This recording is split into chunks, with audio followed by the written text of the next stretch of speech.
Dear guys, तो देखिए आज के हमारे जो पंचायती राज से संबंधित क्वेश्चन है, तो उनमें फर्स्ट है कि संविधान संशोधन अधिनियम द्वारा पंचायती राज संस्थाओं को प्रभावी व सशक्त संवैधानिक स्थिति प्रदान की गई है।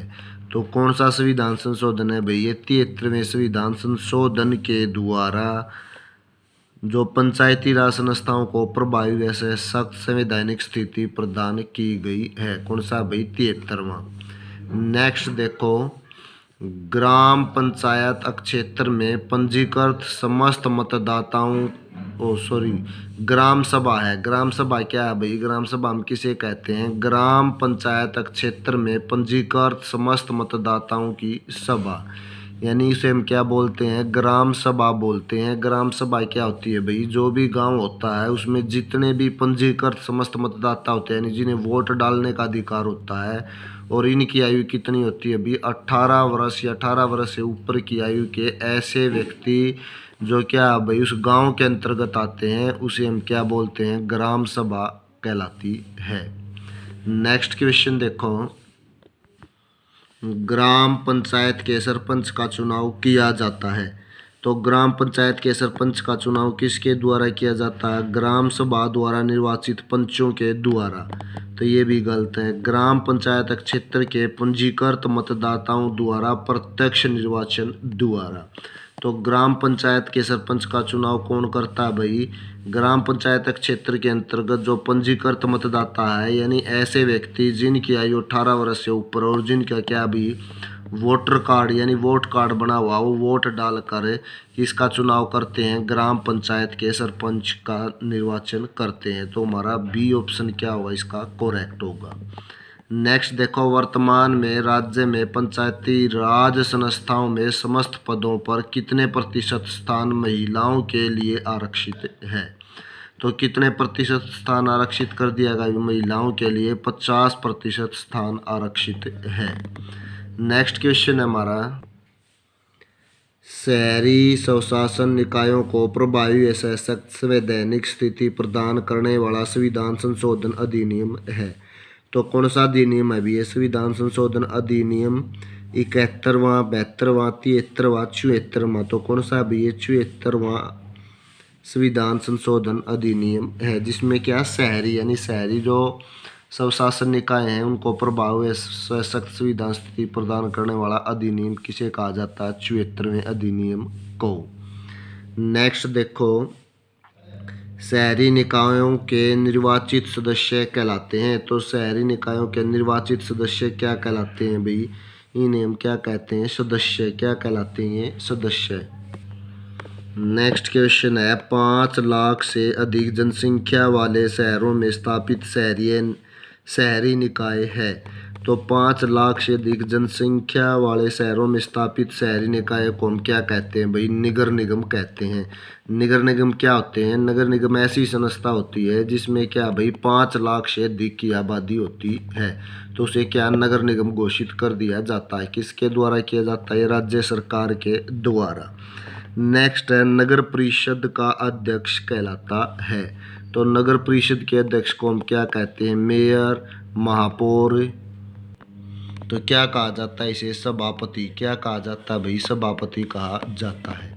74वें संविधान संशोधन के अनुसार नगरीय व स्वायत्ती संस्थाओं का कार्यकाल होता है। तो जो 74वां संविधान संशोधन है, इसके अनुसार जो नगरीय व स्वायत्त शासी संस्थाएं हैं, इनका कार्यकाल कितने वर्ष है भाई? 5 वर्ष है। जैसे सरपंच और पंचायत होगी, नगर निगम हो गया, नगर पालिका होगी, तो कितने वर्ष है भाई? इनका 5 वर्ष क्या है, जो इनका चुनाव का जो कार्यकाल है वो 5 वर्ष होता है।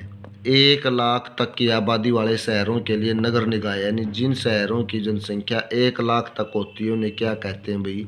नगर पालिका कहा जाता है। इनकी जो जनसंख्या है 30,000 से अधिक और 1 लाख से कम होती है, तो इन्हें क्या घोषित किया जाता है? नगर पालिका।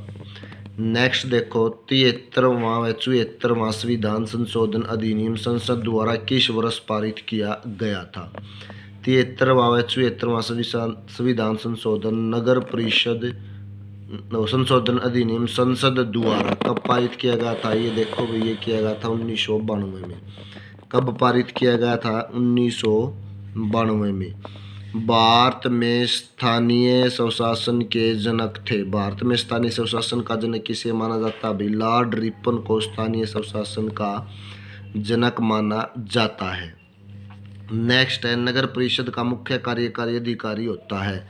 तो नगर परिषद का मुख्य कार्यकारी अधिकारी कौन होता है भाई? आयुक्त होता है। कौन होता है नगर परिषद का मुख्य कार्यकारी अधिकारी? आयुक्त।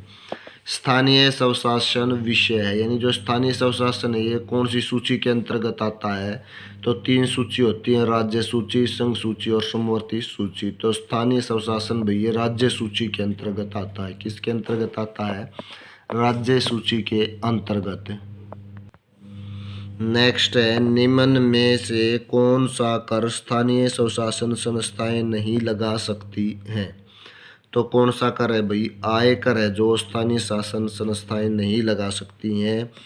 ये किसके द्वारा लगाया जाता है भाई? ये केंद्र या राज्य सरकार के द्वारा लगाया जाता है। भारत में स्थानीय संस्था कौन सी है? तो भारत में जो स्थानीय संस्था है वो कौन सी है भाई? कौन सी नहीं है पूछा है। भारत में स्थानीय संस्था कौन नहीं है? इनमें से कौन नहीं है?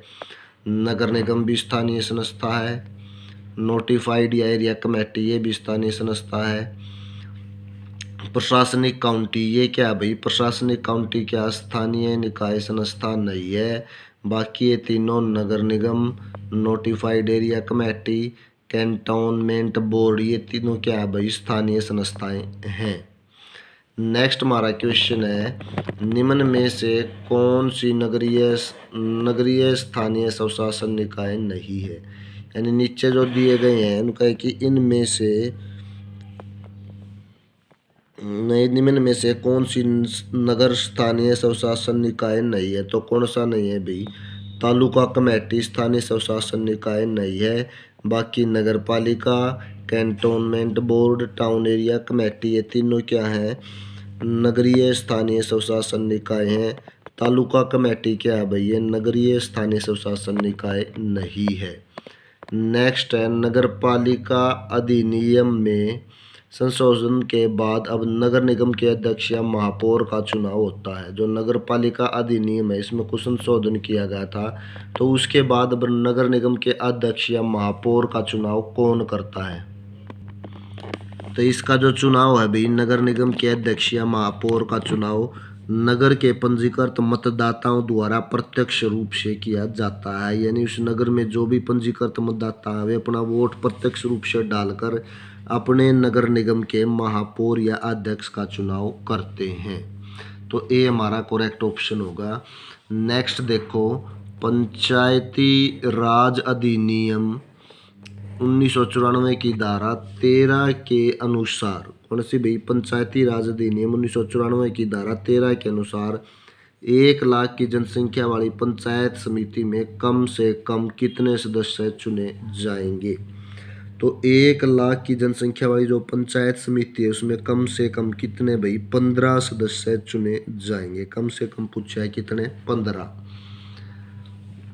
उसके बाद नेक्स्ट क्वेश्चन है हमारा, पंचायती राज व्यवस्था में जिला प्रमुख अपने कार्यकाल की समाप्ति से पूर्व ही अपना त्याग पत्र देना चाहता तो वह निम्न में से किसे अपना त्याग पत्र सौंपेगा?